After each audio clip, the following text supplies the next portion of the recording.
ധ്യാനും വിനീതുമായിട്ടുള്ള സൗഹൃദത്തെക്കാൾ ഏറെ എനിക്ക് സൗഹൃദമുള്ള ഒരാൾ ശ്രീനേട്ടനാണ്.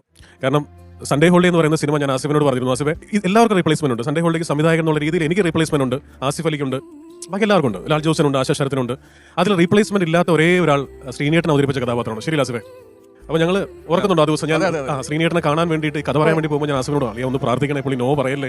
കാരണം ആശുപത്രി കിടക്കുന്ന ലാൽ ജോസ് സാറിന്റെ കഥാപാത്രത്തിന്റെ അടുത്ത് യാതൊരു ഔചിത്യവും ഇല്ലാതെ വന്ന് കഥ പറഞ്ഞു, സിനിമയുടെ കഥ പറഞ്ഞ് കേൾപ്പിച്ച് കമ്മിറ്റ് ചെയ്യണം. ഇതാണ് ആ സിനിമയുടെ പ്രധാന ഇതിവൃത്തം. ഒരു സൺഡേ ആണ് കഥ നടക്കുന്നത്, അതുകൊണ്ടാണ് സൺഡേ ഹോളിഡേ. അപ്പോൾ അത് അത്രയും പേടിച്ചിട്ടാണ് പോയത്. പക്ഷെ അന്ന് മുതലുള്ള ഒരു സൗഹൃദമാണ്. എൻ്റെ അടുത്ത് മൊത്തം കഥ പറഞ്ഞു കഴിഞ്ഞപ്പോൾ ശ്രീനേട്ടൻ പറഞ്ഞു തനിക്ക് എപ്പോഴാണ് ഡേറ്റ് വേണ്ടതെന്ന് ചോദിച്ചു. അപ്പോൾ എനിക്ക് വിശ്വസിക്കാൻ പറ്റുന്നു, എനിക്ക് കരച്ചിൽ വരുന്നുണ്ട്. ഞാൻ 2 മണിക്കൂർ എടുത്ത് സാമാന്യം മോശമായിട്ടാണ് കഥ പറഞ്ഞതെന്നാണ് എൻ്റെ വിശ്വാസം. അപ്പോൾ എനിക്കറിയാം ശ്രീനേട്ടൻ ഇമോട്ട് ചെയ്യുന്നില്ല, ഞാൻ പറയുന്ന ഒരു തമാശയ്ക്കും ശ്രീനേട്ടൻ ചിരിക്കുന്നില്ല, ശ്രീനിവാസ് ഒരു ഇമോഷനും തിരിച്ചു തരുന്നില്ല, പിന്നെ ബ്ലാങ്ക് ആയിട്ട് കേട്ടോണ്ടിരിക്കുക. അപ്പോൾ എനിക്ക് മനസ്സിലായി ഇത് ഒരിക്കലും അദ്ദേഹം ചെയ്യാൻ പോകുന്നില്ല. എനിക്ക് എങ്ങനെ ഇറങ്ങി ഓടിയാൽ മതി, എനിക്ക് ആ വീട്ടിൽ നിന്ന് ഇറങ്ങി ഓടിയാൽ മതി. വൈക്കത്തുള്ളൊരു വീട്ടിലിരുന്നാണ് ഞാൻ കഥ പറയുന്നത്. അപ്പോൾ കഴിഞ്ഞപ്പോൾ ഞാൻ ശ്രീനേട്ടൻ ഞാൻ പോയിക്കോട്ടെ എന്ന് ചോദിച്ചപ്പോൾ ശ്രീനേട്ടൻ പറഞ്ഞു തനിക്ക് എപ്പോഴാണ് ഡേറ്റ് വേണ്ടതെന്ന് ചോദിച്ചു.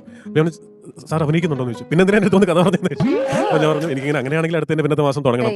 അപ്പോൾ ഞാൻ സത്യമായിട്ടും ഈ കഥ ഇഷ്ടമായോ എന്ന് ചോദിച്ചു. ഇഷ്ടമാവാതെ ഇത് ചെയ്യാന്ന് പറയാൻ താൻ എൻ്റെ അമ്മായിയുടെ മോനോ പെങ്ങളുടെ മോനോ ആണോ?